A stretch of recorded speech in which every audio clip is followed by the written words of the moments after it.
Look, I opened this jar of rotten baby food, and well, a butterfly came out. Let's answer the reverse of that. I think the mudslinger is the least successful because mudslingers typically are people that are envious of those that have a degree of success that they don't have and wish to tear other people down so that way they can feel better about the lack of their own success. Welcome to the Comedians in Elevators podcast. I've got my guest, Tzadik Penimi. Tzadik, say hi, introduce yourself, and tell us a little bit about yourself. I'm Tzadik Penimi. I'm an Israeli producer, filmmaker here in the United States, working on a new project, and met Keenan through social media. And I thought, it's a interesting show, very funny, very unique humor. Seems like fun. And so here I am. Unique is the name of the game. So are you ready to get into it? Sure. Listen, to my regular listeners, I know you don't like when at the beginning of these conversations I ask you to subscribe. None of us like it. I don't like saying it. I don't like it being in here. But it's frustrating. You know what else is frustrating? It's also frustrating when I look in the back end of the YouTube channel and I see that 56% of you that watch frequently haven't yet subscribed. And I know this because I see it in the comments section. You say things like, I didn't know I didn't subscribe. And that's actually what fuels the show. Basically, it's like you're making a donation to the show. So that's why I ask all the time, because it enables us to build and build and build. And we're going for the long term here. Hit the subscribe button and we'll continue to build this show for you. That's my promise. Thank you to all you guys that do subscribe. It means the world to me. All right. So the whole point of the podcast is to compare and contrast the comic versus the comedian. So I define the comic as any person telling funny jokes versus a comedian who's a funny person telling any jokes. So Tzadik, would you agree that you start as a comic and evolve into a comedian? Yes, I would say with enough dedication and focus. But you also have to be naturally funny and have timing. And if you don't, then, not everybody can do everything. Well, eventually, if we have enough time, right? As so goes, if you have 10,000 hours on top of the mountain, eventually you'll be able to, right? In theory. In theory, that's true. So a lot of people will say that's true, except for comedy, right? So you got to come down from the mountain.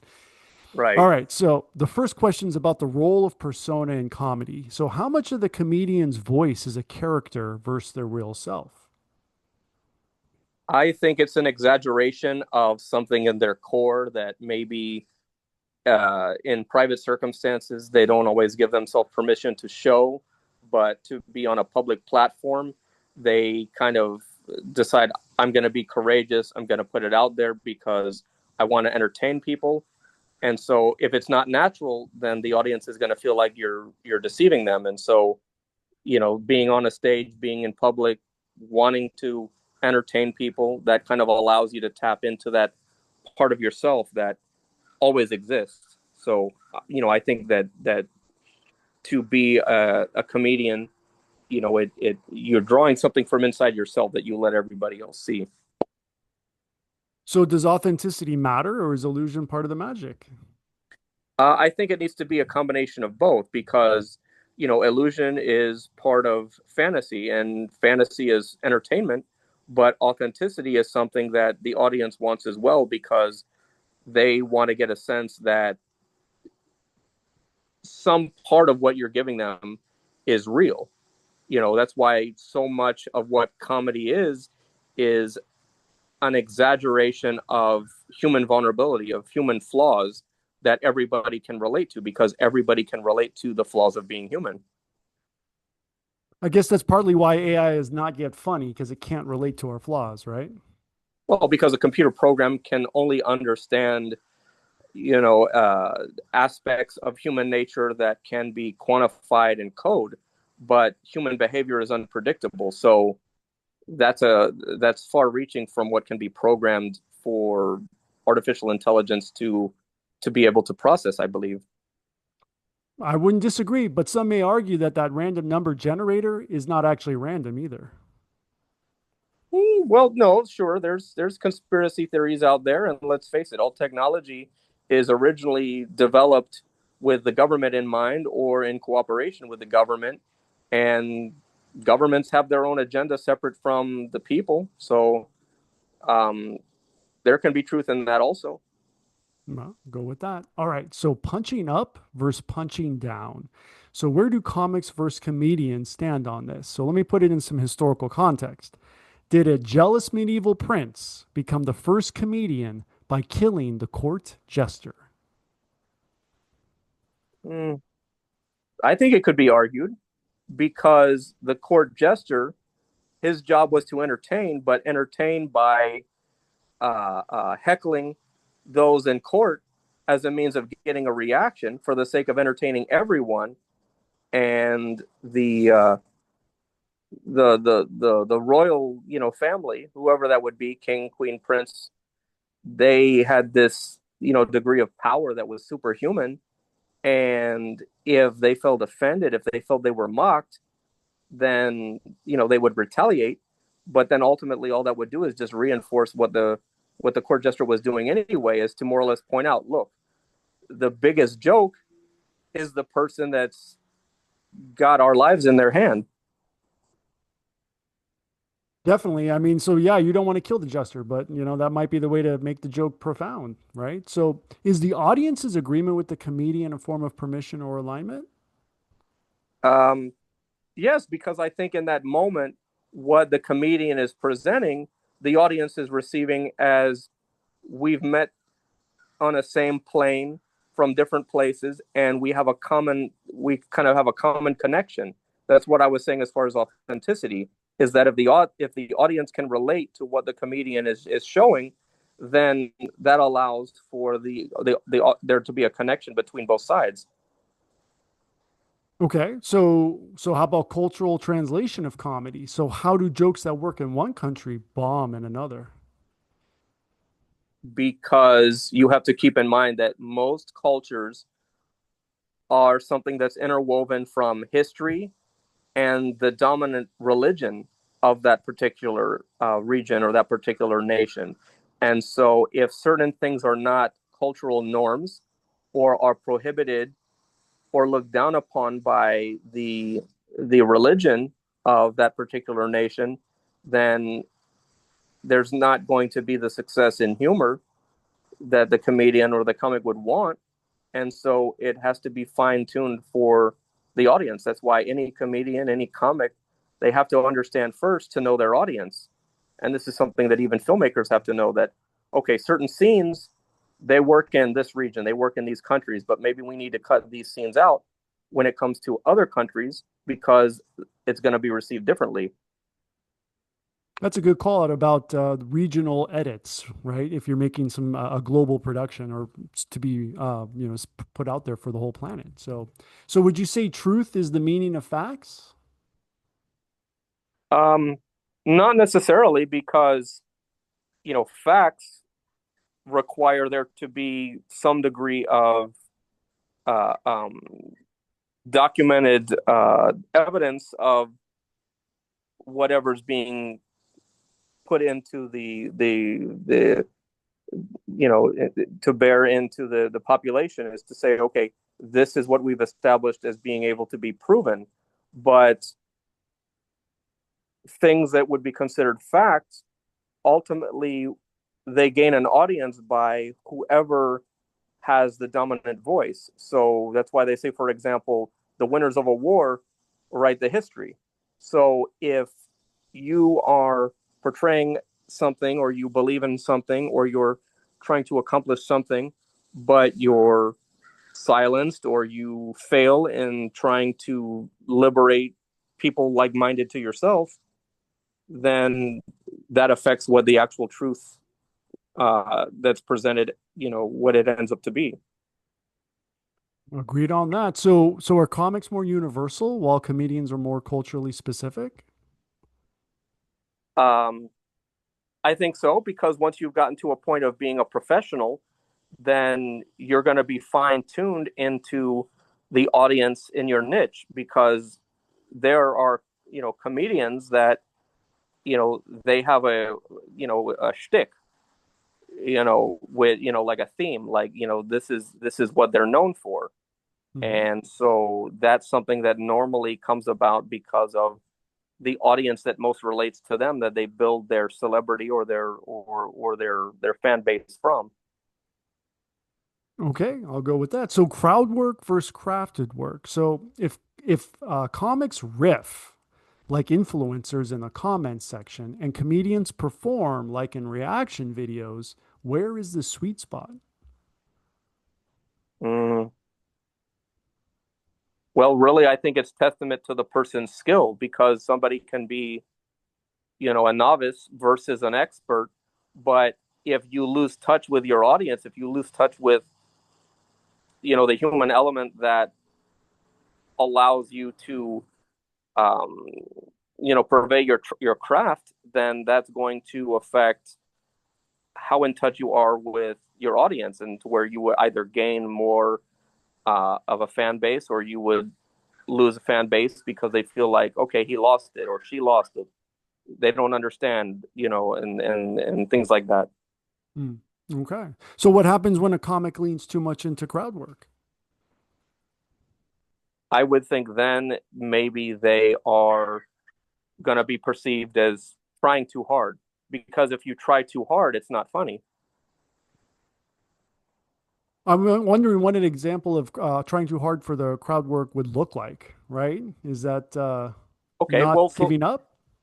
Yeah. well, what I think it is that we live in a melting pot. Even though different countries, different regions have kind of a common denominator of the things that are popular, the things that are accepted, the things that are cultural norms, there is still diversity within any group. And so if a comedian is, in a comedy club or somewhere where they're performing for a crowd, even on the street, there's going to be a congregation of multiple people. And so then, as a consequence of that, if you're, trying to play to different people in the audience, you have to be able to change it up, because otherwise it's going to seem like you're trying to force everybody into the same perspective, which you can't get, because with diversity, everybody looks at things differently. All right. So speaking of, so advertising and self-promotion. So who advertises themselves more? The comic, the comedian, or the magician? You know that place where you're not conscious and you're not sleeping either? That's your power bill to the electric company. Right here. I want us to be here with free energy, where the Wardenclyffe Tower meets the Eiffel Tower. But that's not where we are. We are here, where you've got the utility and you've got residential solar. Between these two, we know which one saves you money.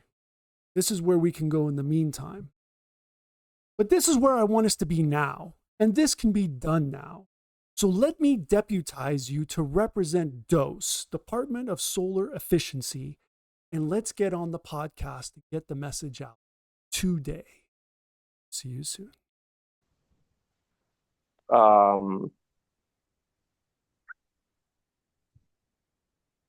Well, the magician is separate from the comedian, because the comedian builds their career on, again, poking fun at human frailty, poking fun at cultural stereotypes or human stereotypes. And a magician is just looking to amaze the public with things that suspend their sense of belief. So uh, that, to me, I don't know, is a hard question to answer. It very is. I mean, there's also the facts which we don't really have collected. So I'm sure AI eventually will know the answer to this, right? So is self-promotion seen as selling out, or is it necessary for survival? Um, well, most people perceive selling out as succumbing to what the status quo wants versus adhering to their own beliefs and values. So I would say most people look at selling out as something that involves giving up on your individuality, giving up on your uniqueness. Okay. Which, obviously not something we want to do, right? Of course So, not. okay. So censorship and offense. So does a comic avoid offense while a comedian courts it to prove a point, like a magician? Um, well, I think a comedian enters into a scenario already kind of strategizing what story they want to tell with the help of the audience, with the help of their public. And so I think that's something that um, they're going to be courting um, the public reception much more than the comic because they have a degree of expertise that maybe the comic is still learning. All right. So who survives better in the cancel culture environment? The comic, the comedian, the magician, or the mudslinger? Beady, beady, beady, beady. Well, let's answer the reverse of that. I think the mudslinger is the least successful because mudslingers typically are people that are envious of those that have a degree of success that they don't have and wish to tear other people down so that way they can feel better about the lack of their own success. Now, as far as magicians versus comics versus comedians, I would say um, comedians and magicians maybe are kind of on par with each other because they're portraying their image, their entertainer's facade, versus a comic that relies simply on kind of cause and effect situations that can lead to a humorous outcome. That was a great answer. You hit every one of them with, I like that. That was excellent. All right. So timing and delivery, science or art? Do comics rely more on structure and comedians more on rhythm and emotion? Uh, I think it's more on rhythm because, say, in the case of when comedians enter into a TV program or a film, a lot of times the most successful transitions come from improvisation. So they take a script, but they deviate from the script because their best work comes from in the moment, circumstantial cause and effect reactions to other things that happen. And because the best reaction or the best humor can come from something that is spontaneous, it's better to kind of be more of an organic type of approach. Okay, we'll go with that. So laughter versus applause. So are comics chasing laughs and comedians chasing applause breaks that validate the message? I only think some comedians that maybe get to a certain degree of fame that they take themselves too seriously, and then they're more focused on a brand than they are making people laugh. So, um, in that case, maybe the comic is better off because they have not become jaded at that point. They're still Hmm. trying to figure out their style. Interesting, interesting. So to double click on that, so do you have an example of perhaps a comedian that I guess has gone down that route? Well, here's the problem. Unfortunately, in entertainment, if you make a comment or you are pointed about one given person, Sure. then it ends Yeah. up negative publicity and it creates a scandal. And so we have to be fair and respectful of everyone. And so maybe Right. it would be better that I not make mention of anyone in particular, so that way that doesn't happen. Well, that's a great. So I didn't mean it. I didn't mean. I didn't mean to impose in a way where, yeah, you would have to say that. So my apologies for putting it in that context. But I'm just curious, like how what that mental picture would be. Um, Well, so just look at uh, any given comedian that has converted from being a stand-up comic or selling out stadiums to then getting their own sitcom or becoming a film actor. mhm, Uh, if their popularity has tanked, if the box office of their films have gone down, yeah, then that's where they would have lost touch because the audience no longer has confidence in them. The audience no longer seeks them for that dose of a reality check combined with it being delivered in a very humorous way that allows for the release that is the fundamental core of entertainment. I'll go with that. So let's do it in a different way. So how about comedy as commentary? So when does a comedian cross into being a philosopher or a preacher? Maybe when they get to the point of taking themselves too seriously to where they feel, oh, I have a message or I have a mission, versus just giving themselves an opportunity to get together with the people and share laughter, share levity, and share a release of being able to kind of poke fun of the fallacies of human nature. All right. So is that good or does it dilute the humor? Um, if somebody that is a comedian kind of goes off in that direction, I think they lose it, because once it becomes too serious, it's no longer funny. That's true. I'll go with that. So here's a good one. So how about comedy and vulnerability? So I would argue that comics hide behind their jokes and comedians expose themselves. If you agree, which one is braver? Mm, well, I think comedians exposing themselves, or comics, excuse me, comics exposing themselves is kind of evidence of them still being on their climb and figuring their rhythm and figuring their style and figuring the niche that they want to fall in. So then, because they have so much to prove, they're willing to be more raw or more authentic. But then once a person becomes a comedian, then they become preoccupied with maintaining their brand or maintaining their level of celebrity. Okay. So which one is braver?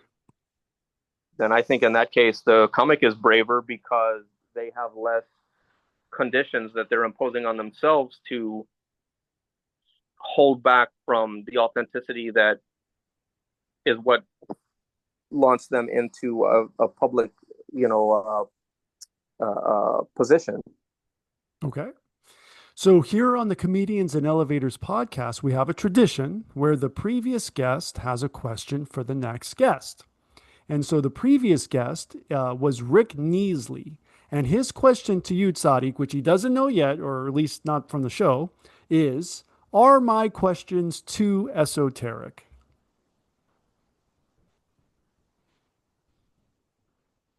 No, I think your questions, they have a point, but they're generalized enough to more or less, I think, test the subject to ultimately show what the person answering the question, what their mindset is, what their beliefs are. And That's what I thought. Go ahead.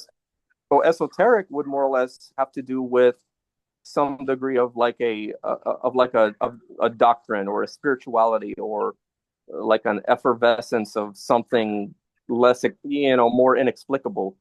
So I think the questions that you have, they have to be a combination of directness and vagueness to allow that person's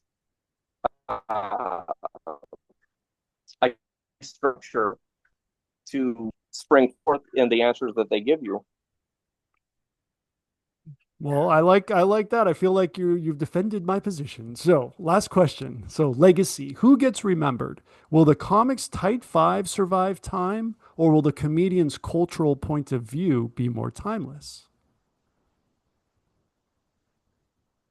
I think the cultural point of view is more timeless because it's showing respect and consideration and compassion for people based on their collective experiences, their collective beliefs, and their unique place in the world.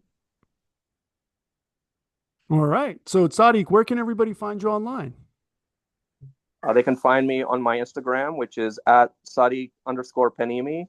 They can find me on my LinkedIn, just under my name.